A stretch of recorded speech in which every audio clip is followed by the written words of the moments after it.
Morning. This is Sam Riggs. Thank you for joining me in basically indulging me on my little nerd out type of thing here. I really enjoy tracking, the computer system, the West Virginia AAA computer system, because it's obviously a Winfield focus. And I've been doing this for a long time, 20 plus years, because this is 2025. I've probably been doing this since the early 2000s, typically with a legal sheet of paper. Well, actually sheets of paper where I write down the name of the teams, and then I go through their schedules and try to figure out, whether or not they're going to win or lose their next game. I typically don't do this till like the fifth or sixth week of the season. The sole purpose is simply I just have a need to know. I want to know, how my favorite team is going to do if they win, if they win out or whatever, what the different scenarios are, how they can make the playoffs, and if they do make the playoffs, where they might be seated. So that's what this is all about. This is all about just the playoff numbers, the computer system, and how that works out. It's a week-to-week thing, where we're going to, talk about, the football games, the AAA football games, the West Virginia AAA football games, but obviously with a Winfield focus, like I said, but it is more or less on the whole thing. It's based on the computer, the computer points and the standings and the rankings and all that stuff. Now, I'm not necessarily going to talk about like where things are ranked in each week. I might, but that's not, again, that my focus is more like trying to be look forward. Like I said, I've typically done this with a legal pad in the past. This time I'm kind of trying to utilize my own spreadsheet with the use of AI. So I'm doing something that's completely different to me. And so what I'm going to try to do is have it try to run some hypotheticals for me, in terms of like, okay, if this happens and then this happens, this is how it all could work out. So I know I nerd out on this stuff. And I just figured maybe there's some of you might enjoy it as well. So if you do, here we go. So I appreciate you being able to talk with you about it. Before we get started, it's a pseudo sponsorship type of deal, not really, but you see my T-shirt. I've been wearing this T-shirt for the last 3 weeks, at least the last 3 games. When I talk about like the Woodrow scrimmage, the Mingo scrimmage, and then last week's game with Lincoln County. And a few people, walked up to me, or more than a few actually, walked up to me and said they really liked my T-shirt, and asked me where I got it. So I have a friend, Ethan. He's the owner of Elk City Sportswear, ELK City Sportswear. So I put that link on the Facebook page for the Winfield High School football, and I can give you, anybody who's interested, I give you, the elkcitysportswear.com. That's what it is. So if you need me to actually give it to you, you can text me, or you can, run into me and ask me. But Ethan designed the logo, and he is doing them helmet stickers. Coach Smolder ordered 60 of them to put on the back of their helmets this year. It's to obviously commemorate the 100 years of Winfield High School. I think it's a pretty sweet logo. So if you're interested in getting something, whether you want a T-shirt like mine or a sweatshirt or whatever. Actually, I've asked Ethan, I said, Ethan, it's getting colder fast. I said, can you make me a sweatshirt? So I'm going to get one in green. Of course, I pay for it. This is not I don't get anything for mentioning this. This is not like, I don't get a percentage of anything. I'm just doing it because I really like it, and other people ask me about it. But like I said, I have to pay Ethan like anybody else does. But like I said before, the reason for this show is to talk about the West Virginia computer system, and how the rankings and how they determine which teams go to the playoffs in each class. Now again, we're just focusing on AAA, and so what my plan is right now is I'm going to just briefly kind of review the computer system. A lot of you may already know how it works. So it's and maybe you know it really well, and that's fine. And some of you may not know it at all, and that's fine too. So I'm not going to necessarily get into the deep weeds of it, but I'm just going to give just a brief overview of how it works. But there's 3 ways that schools earn points. They have base points, bonus points, strength of schedule points. The base points are when you beat a school, you get a flat number of points. In West Virginia, you get 15 points for being a 4A school, 12, 9, and 6 down to single A. So 12 for triple and going down to 6 for the single A school. So that's your base points. They add those to bonus points. Bonus points are just simply you get a point for every time you defeated opponents. You win a ball game. Once your defeated opponents win a game, you get 1 point for all the victories they have.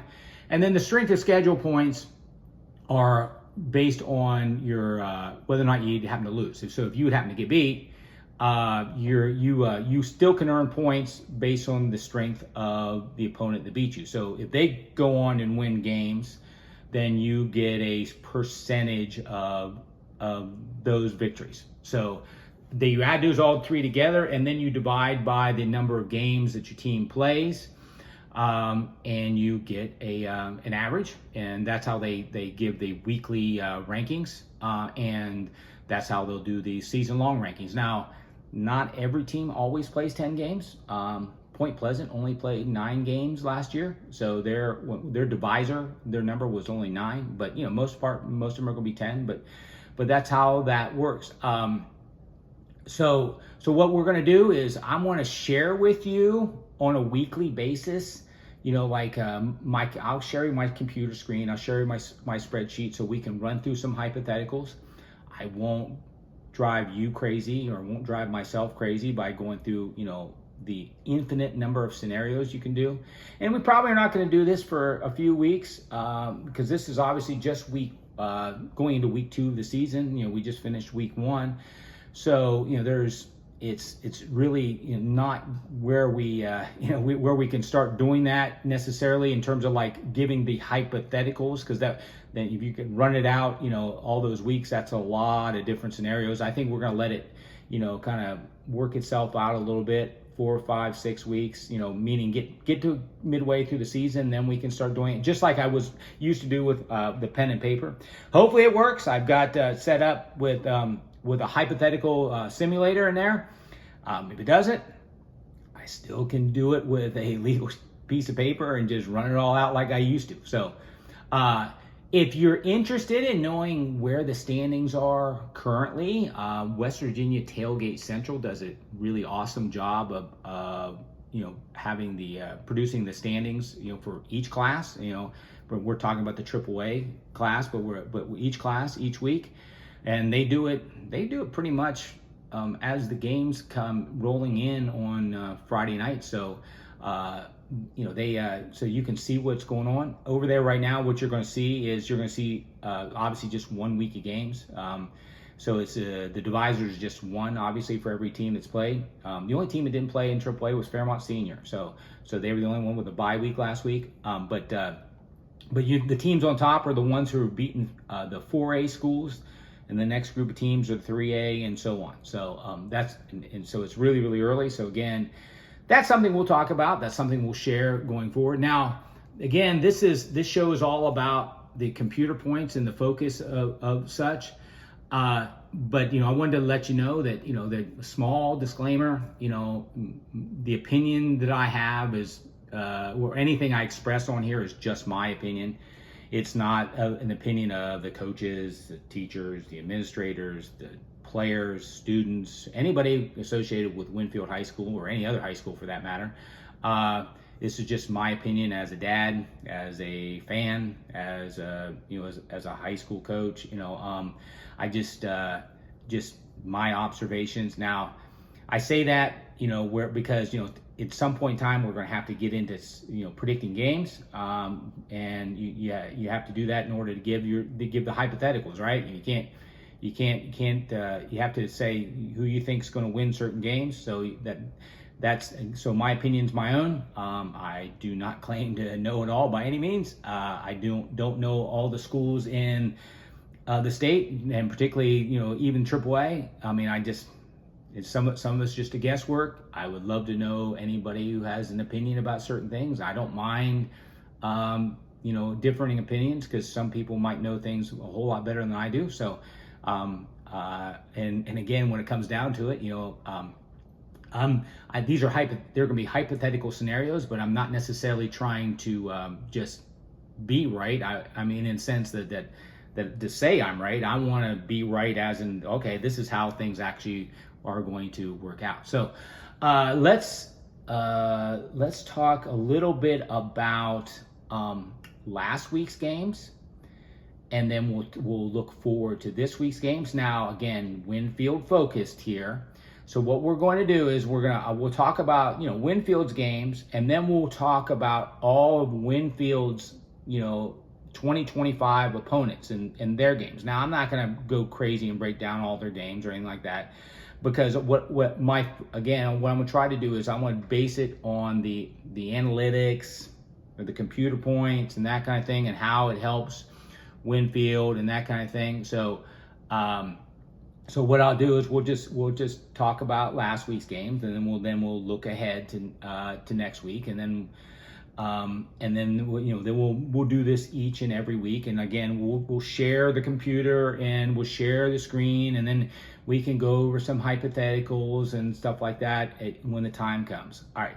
But obviously last week, Winfield opened the season with a win over Lincoln County. It was a game that they, in my opinion, they took care of business. They came out and played a strong game. I think they had a really strong off season and a really strong preseason. They played well in their two scrimmages to this point. So I think they were letting things kind of snowball off of that. So the momentum was rolling. So I think they did a really good job. So let's go through their opponents that that they have in the schedule and see how they did. See, South Charleston beat Ripley, and I read about it. I didn't see it or anything like that. I didn't see a video or anything like that. But apparently South Charleston threw a Hail Mary pass last play of the game against Ripley. And what I read about was, I read on West Virginia Tailgate Central, was that apparently the ball landed on the back of a Ripley player, and the South Charleston kid just picked it up and it was a touchdown. So that's a tough way to get beat. Must have been exciting. And we'll see how both of those teams do throughout. I mean, that could be a interesting game when it comes down to it towards the end. I mean, that loss or that win could make the difference between one team getting in and one team not. I don't know. Magoffin County, Kentucky, that's the homecoming game, which is coming up in a few weeks. They evened their record to 1-1 with a loss last Friday. They had won their opening game when Kentucky had opened their season 2 weeks ago, and they got beat on Friday. Shady Spring took it to St. Albans. They beat them 40-0. Princeton over Capital. Watched a little bit of that game on YouTube. Was kind of impressed with Capital because we know Princeton's pretty good. Game was close, or at least semi-close for a while. Princeton seemed to have control of it, and they handle business. But Capital, we'll see how they do. They got a tough schedule, so they could be one where they either a product of their schedule in terms of getting in, or maybe a product of their schedule where they don't quite get in the playoffs. Again, this is all we're basing this on the computer points and how those things work out. So Nitro with a big win over Hedgesville, both in terms of score and also because Hedgesville is a quad A team, so they get 15 base points. Riverside lost to Greenbrier East. Point Pleasant lost to Fairland, Ohio. And of course, Hoover lost to Independence. Now, just briefly, we'll talk about that one. That was a Thursday night opener, just like it was last year. Similar game in that Independence came out and kind of took it to Hoover early on, went up big. Last year's game, Hoover came all the way back and won the football game. This year's game, Independence almost, I guess Hoover came roaring back, but the Independence did hang on to win that one. So I guess that gets us to this week. And the big game, of course, is Hoover and traveling to Winfield. That's a game that I know that Winfield has had circled on their calendar for quite a while. Obviously they had the game with Lincoln County last week. It's the only game they could play, so it's the game they focused on. But no doubt, and I know from my perspective and others that that this game has been circled on the calendar of the Winfield kids and team and us parents, fans, for a while. So this one's a big one. This one's a game which is because Hoover is, they lost the state final game to Bridgeport last year. They've kind of proven themselves in AAA, and they've proven themselves at the state level. So this is kind of a tester for I think both teams, because my opinion is that Hoover's not going to want to lose, obviously, 2 straight. That's obvious. And then especially with the Nitro looming the week after the Winfield game. But Winfield I think will give them a stern test. I actually think that that this game will go into the fourth quarter. I think this is a cliche type of game where the team that makes the least mistakes, and whether you're talking about pre-snap penalties, obviously turnovers, don't want to give up the big play, because big plays could be huge in this one. You don't want to miss any assignments in terms of obvious things. You don't want to go the wrong way if you're a receiver. You don't want to, you make sure you get your blocks. I mean, just all that. It's all cliche type of stuff. But I do think this is going to be true for this one. The team that makes the least mistakes is going to win, because I think this is going to be a tough ball game for both squads. Now, all right, so let's go through the rest of Winfield's opponent, or future opponents. South Charleston, which is the week after the Hoover game, they're on a bye week this week. Magoffin County, again, we said they're going to be the homecoming game. They have a home game. Princeton is home to Bluefield. What I've heard with Bluefield is they might be a little bit better than some may have thought about. So they might be a contender this year. So we'll see. So see about that game. Ripley's home to Ravenswood. Shady Spring is home to James Monroe. Nitro is, the Battle of the Bridge is going to St. Albans. And again, the Nitro Hoover game looms large for both of those schools the week after this one. So it'll be week 3. Riverside is at Oak Hill, and Lincoln County is off. So, all right. So I guess that's pretty much it for this one. Like I said, we'll talk more. We'll be able to share a whole lot more in the coming weeks. We'll talk about, because again, it's all about it's a Winfield focus, but we're talking about the computer points. We're talking about how each of the Winfield's opponents and how they're going to do and that kind of thing. Now, what I do on the weekend is I plug in the scores and that kind of thing, and this is just being week 1. There's probably not a whole lot to show you, because all I really had to do was week 1's easy, because all you really do is you run down all the AAA teams and you plug in their scores. You don't have to worry about anybody else. Like next week, given, let's just say, for instance, Nitro played Hedgesville, I'm now going to have to make sure I track all of Hedgesville's games, so that the Nitro either they'll get a point or they won't get a point. It's the bonus point situation, for Hedgesville winning games going forward. So as you go along and you start to add in these teams that are not in the West Virginia AAA section, or the then we class that we I'll have to track all those games, and then of course it becomes much bigger picture in terms of the what if scenarios and like that. So like I said, I want to kind of give it a few weeks before we actually start running through those. I don't mind though if anybody has any thoughts or opinions about what you think would be fun. I'd like to make this as a not a one-way discussion, but a two-way discussion. I wouldn't mind anybody telling me what they think, especially if they think certain teams are going to beat other teams. I don't mind. It's again, my opinion is my own, and I'm going to have to give it in order to pick hypotheticals. But But like I said, we'll just kind of wrap this one up. Making this one nice and short and sweet. And I appreciate everybody joining me. We'll talk to you next week.